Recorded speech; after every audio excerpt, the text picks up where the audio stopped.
नमस्ते भारत। आप सब लोगों के बीच में एक बार फिर से मैं उपस्थित हो गई हूं। तो निवेदन सबसे पहले वही कि प्लीज आप सब लोग इस वीडियो को लाइक कीजिएगा, अंत तक देखिएगा, शेयर कीजिएगा और साथ के साथ मेरे यानी आपके अपने चैनल ममता पेन्यूली काले उवाच को सब्सक्राइब करते हुए बेल आइकन को जरूर हिट कर दीजिएगा, ताकि जब भी मैं लाइव आऊं या कोई वीडियो या रील अपलोड करूं उसकी नोटिफिकेशन आप सभी लोगों को तुरंत से मिल जाए। तो आज बात की जाएगी कांग्रेस पार्टी की, और यदि कांग्रेस की हम बात करें और गांधी परिवार की चर्चा ना हो तो यह तो असंभव है, क्योंकि कांग्रेस पार्टी माने गांधी परिवार और गांधी परिवार माने कांग्रेस पार्टी। कांग्रेस की कोई विचारधारा नहीं है, आइडियोलॉजी नहीं है। परिवारवाद और वंशवाद पर कांग्रेस पार्टी चलती है, यानी कि जो गांधी परिवार बोल दे वही होता है कांग्रेस के अंदर। और उसी गांधी परिवार के एक महत्वपूर्ण सदस्य की आज बात की जाएगी, जिनका 25 वर्षीय जो राजनीतिक वनवास था वो फाइनली कल जाकर के टूट गया है। और ये जो वनवास उनको था 25 वर्ष का, वो उनकी माताजी ने ही उनको गिफ्ट में दिया था, पुत्र मोह के चक्कर में। अब आप समझ ही गए होंगे कि मैं बात कर रही हूं प्रियंका गांधी वाड्रा की, जिन्होंने कल अपने भाई से, जो उत्तराखंड में उनको वायनाड की सीट मिली है, उससे उपचुनाव हेतु अपना नॉमिनेशन फाइल किया। नॉमिनेशन फाइल करने से पहले उन्होंने रोड शो किया, रोड शो के बाद उन्होंने जनसभा का संबोधन किया और उसके बाद उन्होंने नॉमिनेशन फाइल किया। नॉमिनेशन के समय पर उनका पूरा परिवार उनके साथ था। हालांकि राष्ट्रीय अध्यक्ष को बाहर निकाल दिया गया, मल्लिकार्जुन खड़गे जी को, बेचारे पिछड़े वर्ग से आते हैं, राष्ट्रीय अध्यक्ष हैं, उनको बोला आप तो निकलो बाहर। और परिवार पूरे का पूरा साथ था। इसीलिए कहा जाता है परिवारवाद और वंशवाद सर्वोपरि है, राष्ट्रीय अध्यक्ष से फर्क नहीं पड़ता। अगड़ा पिछड़ा जो ये बोलते हैं उससे भी इनको फर्क नहीं पड़ता, केवल फैमिली गांधी परिवार इंपॉर्टेंट है, ये आप समझिए अच्छी तरीके से। अब कल जब नॉमिनेशन भरा तो प्रियंका ने अपने जो असेट्स हैं, चल और अचल संपत्ति है, उसको भी डिक्लेयर किया। करोड़ों की मालकिन है, मतलब डिक्लेयर इतना है तो फिर बाकी आप समझ ही लीजिए, dot dot dot fill in the blanks. वो भी मैं आपको बताऊंगी कि क्या क्या चीजें हैं। और उसके अलावा ये समझना जरूरी है कि वाई नॉट रायबरेली, वायनाड ही क्यों, रायबरेली क्यों नहीं। आप सब जानते हैं कि राहुल गांधी 2 चुनाव लड़ चुके वायनाड से, 2019 का भी और इस बार 2024 का, और दोनों टाइम वो वहां से जीते। और जब पहली बार 2019 में उन्होंने जीत हासिल करी थी तो उनका जो विनिंग मार्जिन था वो था 4,31,000, और इस बार 2024 में वो थोड़ा सा मार्जिनली गिरा था, लेकिन फिर भी 3,64,000 से जीते थे। तो क्यों जीते थे, इतना वोट मार्जिन उनके पास कहां से आया, कैसे आया? वो इसलिए क्योंकि जिस अपीजमेंट की, तुष्टिकरण की पॉलिटिक्स करने में कांग्रेस माहिर है, उसी अपीजमेंट और तुष्टिकरण का समीकरण फिट बैठता है गांधी परिवार के लिए चुनाव जीतने के लिए वायनाड के अंदर। तो रायबरेली अमेठी से ज्यादा सेफ सीट और जो पारिवारिक सीट है वो वायनाड हो गई है गांधी परिवार के लिए आज, क्योंकि वहां पर जो इनका समुदाय विशेष है, यानी जो मुस्लिम वोटर है, वही 25% से ज्यादा है। इसीलिए मैं लगातार बोलती रही हूं कि ये कयास लगाना या ये समझना कोई रॉकेट साइंस नहीं है कि प्रियंका गांधी जीतेगी कि हारेगी, प्रियंका गांधी का क्या होगा। पहली बार वो चुनाव लड़ रही है इस देश के अंदर। प्रियंका गांधी जीतेगी अनलेस कुछ ऐसा मेजर, बहुत ही बड़ा कोई फियास्को ना हो जाए, कुछ अनहोनी ना हो जाए, अदरवाइज वो जीत रही है, क्योंकि वहां पर जो उनका समीकरण है वोट का, वो उनके फेवर में है, जिसकी वो राजनीति कर रहे हैं, और इसीलिए वायनाड गई। राहुल ने रायबरेली से और वायनाड से इस बार 2024 का चुनाव लड़ा था। रायबरेली उनकी माताजी की सीट थी, वो उन्होंने खाली कर दी क्योंकि वो तो राज्यसभा चली गई थी।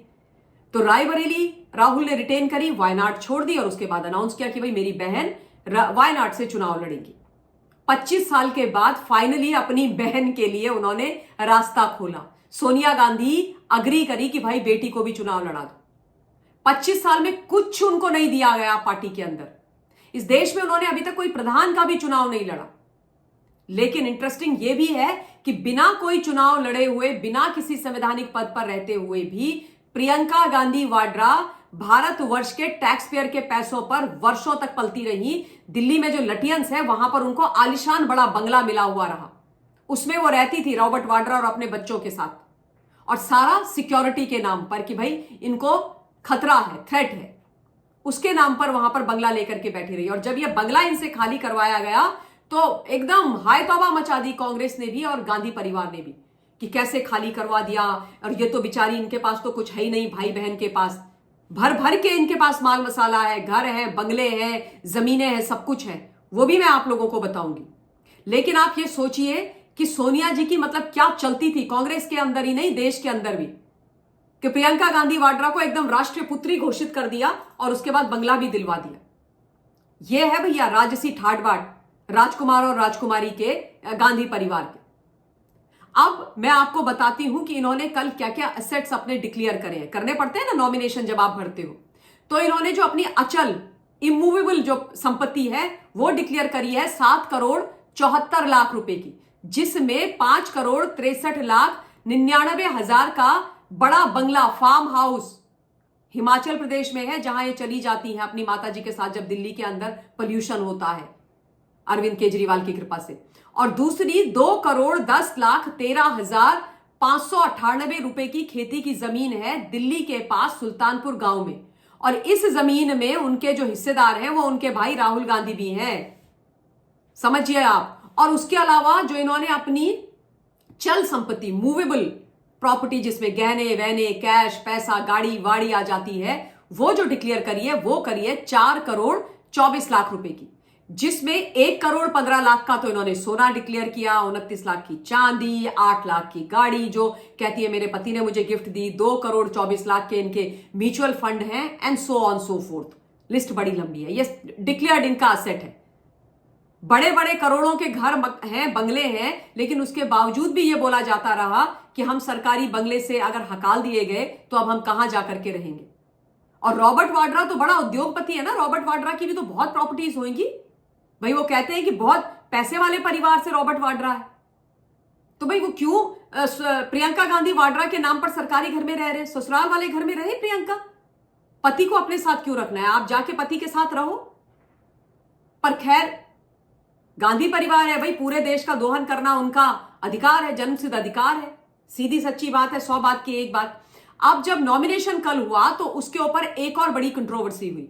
नॉमिनेशन में जब कमरा जहां पर दिखाया गया वहां पर एक तरफ रॉबर्ट वाड्रा बैठे थे, एक तरफ उनके बेटे रेहान वाड्रा बैठे थे, बीच में प्रियंका बैठी थी, थोड़ी देर बाद सोनिया गांधी जी आ गई, राहुल आ गए और ये तमाम लोग आ गए। उसके अलावा केसी वेणुगोपाल जो चमड़ी दमड़ी वाले थे, जिनके ऊपर आरोप लगा था महिलाओं के साथ कुछ दुराचार और ये सब वो सब करने का, हरियाणा चुनाव में इनके नेशनल जनरल सेक्रेटरी हैं वो थे, और राष्ट्रीय अध्यक्ष मल्लिकार्जुन खड़गे जी थे। लेकिन मल्लिकार्जुन खड़गे जी को बाहर हकाल दिया गया उस कमरे से। केवल ये लोग रहे परिवार वाले, यानी कि पार्टी का राष्ट्रीय अध्यक्ष इंपॉर्टेंट नहीं है, पार्टी का जो नेशनल जनरल सेक्रेटरी है वो इंपॉर्टेंट नहीं है, परिवार रहना चाहिए। इसीलिए तो मैं कह रही हूं कि परिवारवाद और वंशवाद उससे ऊपर कुछ नहीं है, उससे इंपॉर्टेंट कुछ नहीं है। बात करते हैं पिछड़ा समाज। मल्लिकार्जुन खड़गे जी पिछड़े वर्ग से आते हैं, इनके राष्ट्रीय अध्यक्ष हैं, तो पिछड़े वर्ग का भी तुमने असम्मान किया, पूरी अपनी कांग्रेस पार्टी और अपने राष्ट्रीय अध्यक्ष का भी अपमान किया। क्योंकि अब एक वीडियो भी वायरल हो रहा है जिसमें वो जो जहां अंदर नॉमिनेशन के पेपर भर रहे हैं, जहां पे गांधी और वाड्रा परिवार है, वहां उस कमरे का जो दरवाजा है वो इतना सा खुला हुआ है, उसमें से ऐसे झांक के मल्लिकार्जुन खड़गे जी ऐसे देख रहे हैं बेचारे से। तो सफाई दे रहे हैं आप गालीवाज प्रवक्ता एंड गैंग की नहीं हम इनका बड़ा सम्मान करते हैं, लेकिन सच्चाई यही है कि परिवार से ऊपर कुछ नहीं, परिवार वंशवाद से चलेगा और जो परिवार और वंश के बीच में आएगा उसकी छुट्टी उसको बाहर निकाल दिया जाएगा। तो ये एक महत्वपूर्ण समीकरण विषय प्रियंका के इलेक्शंस के लिए मैंने आपके सामने रखनी थी, रख दी। पॉइंट ऑफ व्यू अपना कमेंट के माध्यम से आप भेजिएगा। इस वीडियो के लिए इतना ही। बहुत